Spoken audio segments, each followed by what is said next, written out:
नवीन पट्टनायक कहते मु मो दल अति दुखित कारण वर्तमान राज्य सरकार राज्यपाल पुओ विरुद्ध में कौन कार्यानुष्ठान नहीं नहांती जी कि सरकारी अधिकारी को माड़ मारे यह मते आघात देइछि। राज्य रे आईन श्रृंखला भांगी जाइछि। मु मुख्यमंत्री थिबा समय विधायक मंत्री कि सरकारी अधिकारी जी भी आईन भांगुथिले मु कार्यानुष्ठान नेउथिली। राज्यपाल पुओ विरुद्ध में कौन कार्यानुष्ठान न होइथिबारु आमे गृह परित्याग कलु कहते नवीन पट्टनायक विरोधी दलर नेता।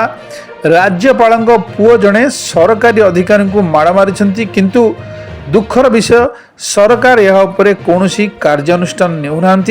आश्चर्य लगुच राज्य रे आईन श्रृंखला भूषिड़ी गला भली लगुच। यही कारण मु मो दलर सदस्य माने कक्ष त्याग कलु कहते नवीन पट्टनायक।